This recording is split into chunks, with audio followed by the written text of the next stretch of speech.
Everyone, मैं सुशील कटोच। आज हम लोग अपनी इंग्लिश का chapter number 1 how the camel got his hump it's so happened book में से करने जा रहे हैं। इस पूरी स्टोरी में हम लोग ये पढ़ेंगे कि पहले जो कैमल हुआ करता था उसके पीछे पीठ पर हम्प नहीं होती थी, यानी कुबड़ नहीं होती थी। उसको अपनी पीठ पर बहुत ही मान था, लेकिन वो उसके अंदर एक कमी थी जो अब भी है। उसमें कोई सुधार नहीं हुआ उसके बिहेव में। वह कामचोर था और जब भी उसको कोई काम के लिए कहता था तो वो उसको हम्प कह देता था, जिस वजह से एक दिन जिन ने दुखी होकर के उसकी पीठ पर हम्प उगा दिया। Let's begin with our chapter.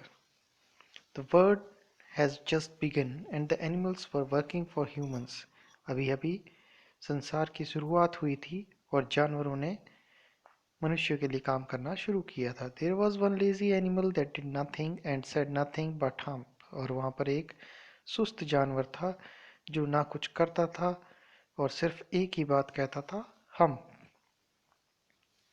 Even the clever jinn was his wits end.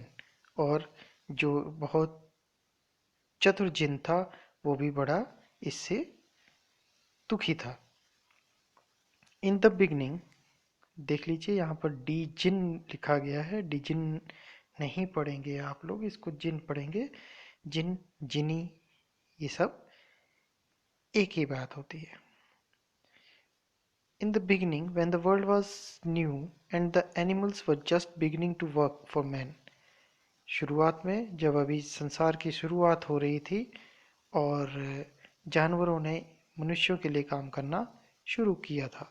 There was a camel and he lived in the middle of the howling desert. एक ऊंट था जो कि रेगिस्तान के बीचों बीच रहा करता था। But he did not want to work. पर वो कोई काम नहीं करना चाहता। He ate sticks and thorns and prickles. वह लकड़ियां खाता था, कांटे खा लिया करता था और नुकीली झाड़ियां खाया करता था।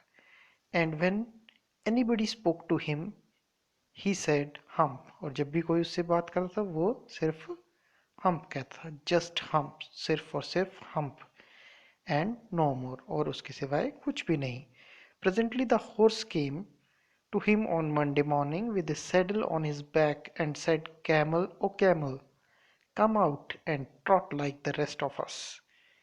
आज सोमवार को घोड़ा अपनी पीठ पर सैडल, सैडल होती है जो उसकी पीठ पे सीट जो लगाई जाती है, उसको लेकर के इसके पास आता है। बोलता है, कैमल ओ कैमल, ऊंट ओ ऊंट, बाहर आओ, trout like the rest of अस, और हम सब की तरह ट्रॉट करना स्टार्ट करो। ट्रॉट होता है धीरे धीरे दौड़ना।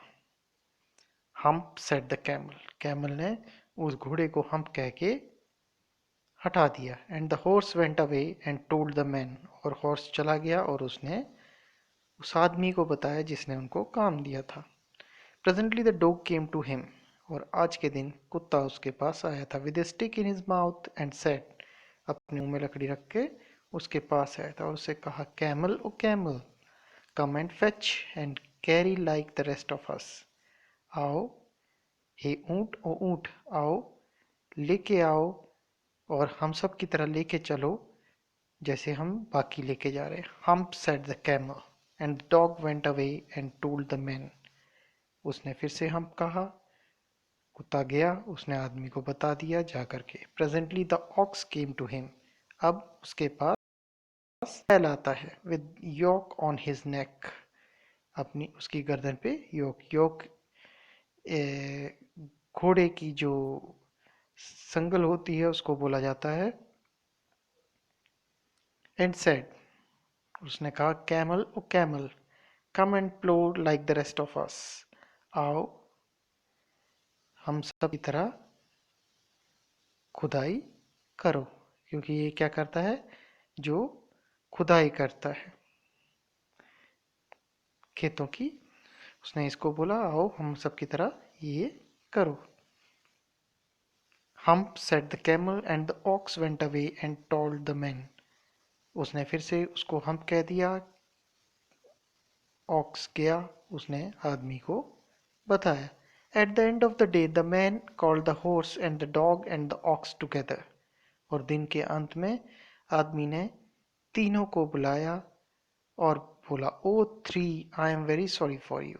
ये तीनों, मैं आपके लिए बहुत दुखी हूँ। But the humph thing the desert can't work, लेकिन वो जो हम चीज़ है रेगिस्तानों के बीचों बीच, वो काम नहीं कर सकती। He would have been here by now, और अगर वो करना चाहती तो अभी तक वो यहाँ पर होती। So I am going to leave him alone, तो मैं उसको अकेला छोड़ने जा रहा हूँ। And you must work double time to make up for it, और तुम लोगों को उस काम की भरपाई के लिए दोगुना काम करना पड़ेगा। That made the three very angry and they held a panchayat on the edge of the desert and the camel came chewing cud and laughed at them.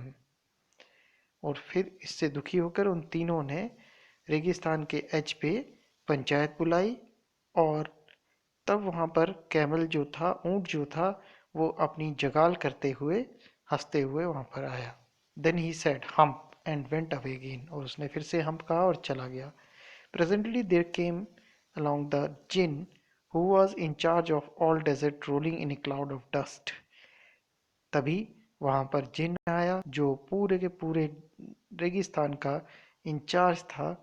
अपने वहां पर पहुंचा, अपने साथ धूल का एक गुब्बार लेकर के। जिन of all deserts said the horse, is it right for anyone to be idle?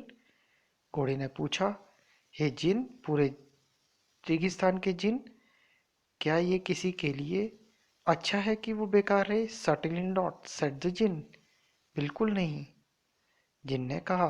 Well, said the horse, there is a thing in the middle of your desert with a long neck and long legs, and he doesn't done a stroke work since Monday morning, he won't trot. तो उसने कहा, लेकिन घोड़े ने कहा, एक चीज है जो जंगल के बीचों बीच है, जिसकी लंबी गर्दन है, लंबे लंबे पैर है, उसने एक रत्ती भर भी काम नहीं किया है सोमवार से अभी तक। ही वॉन्ट ट्रॉट, और वो जरा सा भी हिला डुला नहीं है। Whew said the jinn whistling, ऐसा जिन ने कहा। विस्लिंग होती है विसल बजाते हुए, और व्यू होता है एक अचंभे से भरी आवाज। दैट्स माई कैमल, ओहो, वो तो मेरी ऊंट है। What does this he say about it, वो उसके बारे में क्या कह रहा है? He says hmm and he won't plough, said the ox. पूछता है कि वो ऊंट तो मेरी है, वो उस काम के बारे में उनसे क्या कह रहा है? उसने बोला, बैल ने बताया कि वो सिर्फ हम कह देता है। Very good, said the jinn, I will hump him if you will kindly wait for a minute. बोलता है, बहुत अच्छी बात है, अब मैं उसको हम्प ही लगा दूंगा अगर आप लोग 1 मिनट वेट करें तो। होप आप लोगों को ये वाला पार्ट समझ आ गया होगा। हम लोग अगला पार्ट नेक्स्ट वीडियो में करेंगे। Thank you for watching. Stay home, stay safe.